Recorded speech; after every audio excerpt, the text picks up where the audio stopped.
Today we are going to be making some birch trees using painter tape. So you're going to need paint, paper, tape, salt, scissors, markers, and just like a paintbrush and some water to help you with the paint.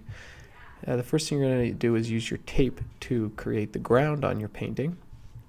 And I find that the painter tape works the best. It'll peel up a little bit easier if you can find this nice green painter tape. And the next thing you're going to do is take a strip and try and cut it in half. Kind of make two long triangles. And these are going to act as the main trunks for your tree. So if you cut it right in half, kind of on an angle, you're going to get two nice long slivers.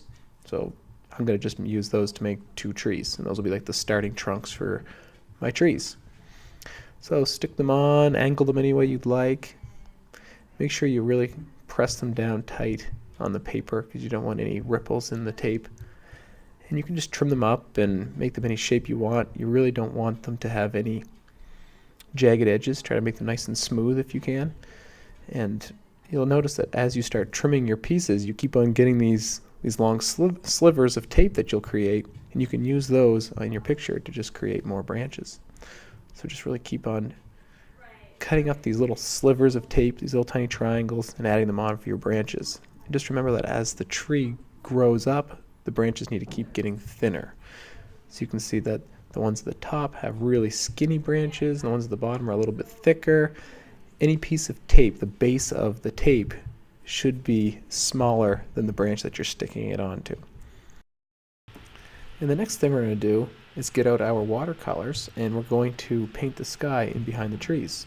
So just dip your brush into the water and then onto the watercolor paint and start spreading your paint around your page. So as you can see, I'm not worrying about painting around the trees. The painter tape is there to block the paint out so that I can just freely paint the background without messing up my picture.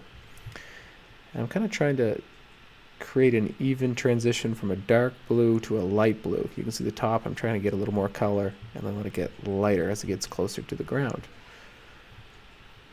I'm also going to be putting on a lot of paint. I want it to be really wet and have a lot of water on the page because I'm going to be adding salt, sprinkling salt on the page that will add a cool effect in a few minutes.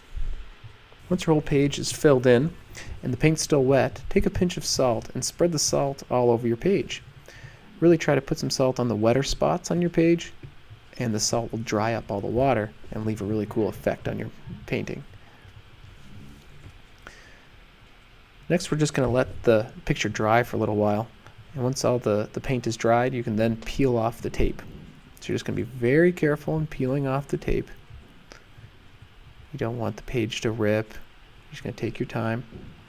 And as you do, you're going to notice that the tree shape is perfectly preserved. There's not going to be any paint on there. The tape should have blocked out all the paint from getting in there. And you'll have a really nice white tree shape left. And the very last thing you're going to do is just scrape off all the salt. Make sure that there's no salt left on there. And then get out your black marker and start adding the tree details. We're going to make these look like birch trees.